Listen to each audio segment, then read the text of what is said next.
आपका क्वेश्चन क्या कहता है, two identical charge sphere suspended from a common point by two massless strings of length L are initially a distance d apart because of their mutual repulsion. The charge begins to leak from both the spheres at a constant rate. As a result, the spheres approach each other with a velocity v, then v as a function of distance x between them is. ये रहे आपके options. हमें question में बोला है कि ये हमारी एक कॉमन पॉइंट है, इससे हमारे टू स्ट्रिंग्स है, ठीक है। आइडेंटिकल स्फीयर्स हमारी अटैच्ड है दोनों स्ट्रिंग से, ठीक है। इन पे हमारे आइडेंटिकल चार्जेस है, अगर इस पे चार्ज क्यू है तो इस पे भी चार्ज हमारे क्यू होगा। इनके बीच का डिस्टेंस हमें देखिए रखा है, that is D. Length of string हमें देखिए रखी हुई है एल। हमें बोला है कि इनमें रिपल्शन की फोर्स लग रही है, यानी अगर इस पे पॉजिटिव चार्ज है तो इस पे भी पॉजिटिव होगा, इस पे नेगेटिव चार्ज होगा तो इस पे भी नेगेटिव चार्ज होगा। हमें क्वेश्चन में दिया है कि जी की जो वैल्यू है वो बहुत ज़्यादा लेस है एज कम्पेयर टू लेंथ। अगर इन दोनों के बीच का एंगल हम θ1 मान लें तो क्योंकि हमारे डी की वैल्यू बहुत ज़्यादा कम है as compare to length L, therefore θ1 की जो हमारी वैल्यू आएगी वो वेरी इज वेरी स्मॉल। आप इसको ऐसे विजुअलाइज कीजिए, ये ऐसे है, ठीक है, ये एक्चुअली ऐसे है। इनके बीच का डिस्टेंस हमारी डी है और ये हमारी लेंथ है, इनका एंगल दैट इज θ1 ये है। एक्चुअली ऐसा है, उसको हमने बिगर पिक्चर में ऐसा शो किया। अब हमें क्या बोला है, ये जो दो स्फीयर्स है, इन जो इस पे चार्जेस हमारी हैं, क्यों इनसे हमारे जो charges eight a constant rate leak हो रही हैं, ठीक है, जिसकी वजह से जो स्फीयर्स है वो एक दूसरे के क्लोज आ गई हैं, डिस्टेंस इन दोनों के बीच हमारी कम हो गई है, ठीक है, विद अ वेलोसिटी v के साथ वो क्लोज आई है, ठीक है। तो हमें फाइंड आउट करना है वेलोसिटी का रिलेशन विद रिस्पेक्ट टू हमारे डिस्टेंस के साथ हमें चाहिए, ठीक है। तो हम इस जो केस नया बन रहा है उसको हम ड्रॉ करते हैं। ये हमारी रही स्ट्रिंग्स, इनकी लेंथ अभी भी हमारी एल है, ठीक है, दोनों की। ये रहे हमारे स्फीयर्स, इनके बीच का डिस्टेंस हो गया है हमारा एक्स। क्वेश्चन में देके रखा है डिस्टेंस एक्स बिटवीन देम, ठीक है। इसका हमें वेलोसिटी के साथ फंक्शन यानी रिलेशन फाइंड आउट करना, ठीक है। अब चार्ज इस पे ये क्यू था पहले, लेकिन बाद में चार्जेस हमारे कांस्टेंट रेट से लीक हो रहे हैं तो चार्जेस हमारा क्यू नहीं होगा, चेंज हो जाएगा। तो हम मान लेते हैं कैपिटल क्यू, इस पर क्यू कैपिटल क्यू है तो इस पर भी कैपिटल क्यू ही आएगा, ठीक है। अब हम इन दोनों के बीच का एंगल को ले लेते हैं θ2, ठीक है। अब हम इन एंगल्स को डिवाइड करते हैं तो ये θ2 का हाफ हो जाएगा, यानी कि ये θ/2 हो जाएगा। θ/2 को हम ले लेते हैं थीटा, ठीक है, ये लेट लिया हमने। तो ये एंगल हमारी थीटा हुई, ये वाली जो एंगल है वो भी हमारी थीटा हो जाएगी, ठीक है। यहाँ पे अगर हम देखें तो जो ये जो एक्स का जो डिस्टेंस है वो डी से कम है क्योंकि क्लोजर आई है, ठीक है। Since x is less than D, therefore जो एंगल जो हमारा होगा इन दोनों के बीच का यानी θ2 वो θ1 से कम होगा, देयरफॉर θ2 लेस देन θ1। अब ये जो थीटा जो एंगल है वो क्या है, इस θ2 का हाफ है, देयरफॉर जो थीटा जो एंगल है वो θ2 से भी कम है, इसीलिए देयरफॉर जो थीटा जो हमारी है angle is very very small है। आप लोग को पता है अगर थीटा की वैल्यू बहुत ज़्यादा स्मॉल है, perfect, that is tan theta is equals to sin theta, tan theta equals to sin theta, अगर थीटा की वैल्यू बहुत ज़्यादा स्मॉल है तो। ये हमें चाहिए रिलेशन, हमें मिल गया, क्वेश्चन में हमें ये यूज़ करना, ओके। अब यहाँ पे यहीं पे रखते हैं। अब हम देखते हैं ये जो हमारे इस स्फीयर को लेकर हम क्वेश्चन को सॉल्व करें, आप चाहे तो इसको भी लेकर सॉल्व कर सकते हैं, सेम प्रोसीजर होगा। इस स्फीयर पर हम देख रहे हैं तो क्या क्या फोर्सेस लग रही हैं। ये दोनों हमारी चार्जेस हैं, इनके बीच लग रही होगी कौन सी फोर्स, परफेक्ट इलेक्ट्रोस्टैटिक फोर्स, क्योंकि रिपल्शन की फोर्स है तो इस चार्ज पे इसी रिपल्शन की फोर्स कहाँ पे आएगी, इस डायरेक्शन में, ये रही हमें इलेक्ट्रोस्टैटिक फोर्स की डायरेक्शन। ये स्फीयर का पे कुछ मास है जिसकी वजह से कौन सी फोर्स लग रही होगी, due to gravitation, perfect downward में लग रही होगी, that is mg gravitational force. अब ये स्फीयर ये जो हमारी है थ्रेड से हमारी अटैच्ड है, जिसकी वजह से इस पर कौन सी फोर्स लग रही होगी, परफेक्ट टेंशन की फोर्स। इसका डायरेक्शन क्या होगा, अवे फ्रॉम द बॉडी, ठीक है। स्ट्रिंग से हमारी अटैच्ड है, देखिए मासलेस स्ट्रिंग्स है, देखिए रखा है मासलेस स्ट्रिंग्स, ठीक है। तो यहाँ पे हमें लगी टेंशन की फोर्स। हम क्या करेंगे, यहाँ पे एक पैरेलल लाइन ड्रॉ करेंगे, ये लाइन और ये लाइन पैरेलल है, ये जो लाइन है दोनों पैरेलल लाइन को कनेक्ट करिए। तो आप लोगों को पता है इसका जो एंगल होगा वही एंगल इसका होगा, अगर इसका एंगल थीटा है तो ये एंगल थीटा होगा। तब हम टेंशन का कंपोनेंट्स निकालेंगे, ऊपर की तरफ जाएगा हमारा टी कॉस थीटा, इस तरफ हमारा कंपोनेंट आएगा that is T sin theta. अब यहाँ से हम ये दो इक्वेशंस फॉर्म हो रही हैं, उनको लिखते हैं। पहली कि जो टी सिन थीटा है वो हमारी इक्वल हो रही है इलेक्ट्रोस्टैटिक फोर्स के। सेकेंड हमारी टी कॉस थीटा जो ऊपर लग रही है इक्वल है हमारी mg से।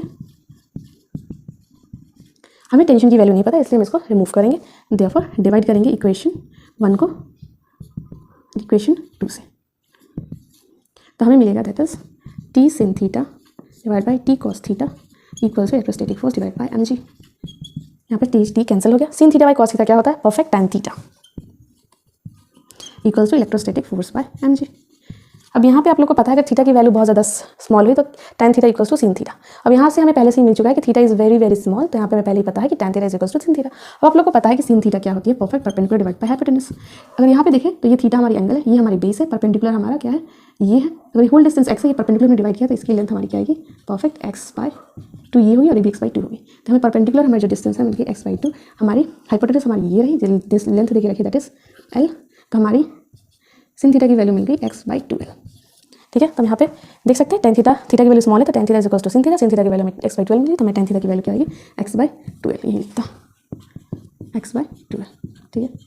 अब हम यहाँ पे लिखते हैं मास। अब हम निकालते हैं इलेक्ट्रोस्टैटिक फोर्स की वैल्यू। आप लोग को पता है कूलम्ब्स लॉ के अकॉर्डिंग इलेक्ट्रोस्टैटिक फोर्स का formula perfect, that is K Q1 Q2 divided by r²। K is Coulomb's constant, Q1 Q2 are charges, R is the distance between two charges। तो इस case में हमारी क्या निकलेगी, that is electrostatic force K Coulomb's constant। यहाँ पे देख सकते हैं ये Q और ये Q चार्ज सेम है, तो Q into that is Q² हम लिख सकते हैं, क्योंकि बीच का डिस्टेंस हमें x देके रखा है तो x का स्क्वायर। तो ये हमें मिल गई इलेक्ट्रोस्टैटिक फोर्स का वैल्यू। तो यहाँ पे पुट करेंगे that is K Q² x²। इस इक्वेशन को हम देखते हैं। यहाँ पे x² यहाँ पे क्या हो रही है, इसके साथ डिवाइड हो रही है, तो इधर में आएगा तो मल्टीप्लाई होगा x²। तो ये पावर में 2+1 हमारे यहाँ पे लिख सकते हैं, दैट इज 3। इसको यहाँ से हटा देंगे, ठीक है, क्लियर। अब यहाँ पे अगर हम क्लियरली देखें तो ये जो 2 हमारी कांस्टेंट है, L हमारी ये लेंथ है, वो भी हमारी कांस्टेंट वैल्यू है, K हमारी कूलम्ब्स कांस्टेंट है, वो भी एक कांस्टेंट वैल्यू है। हमारी मास ये जो है M है, और G हमारी ग्रेविटेशनल वैल्यू है, फोर्स की वैल्यू है, ये भी हमारी कांस्टेंट है।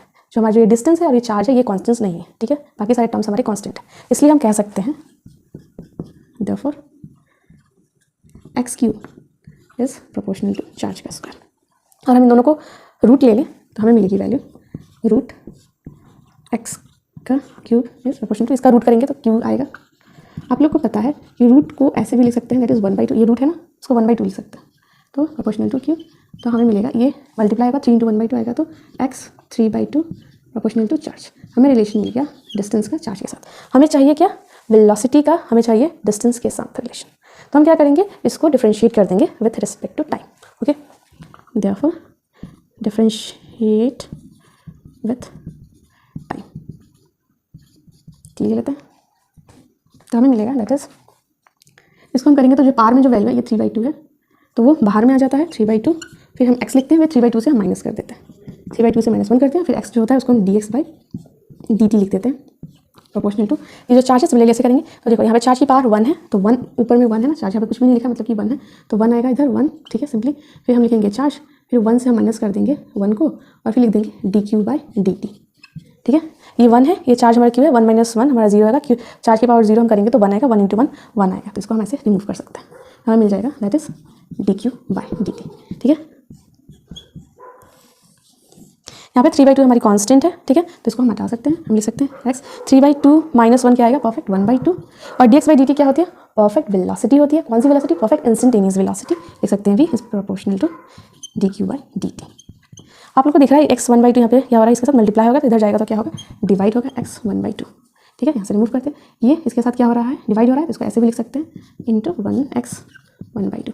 अगर ये यहाँ पे डाउनवर्ड्स में देख सकते हैं x 1/2, इसको ऊपर लेके जाएंगे तो पावर जो होता है वो क्या हो जाता है, negative, perfect, that is x -1/2।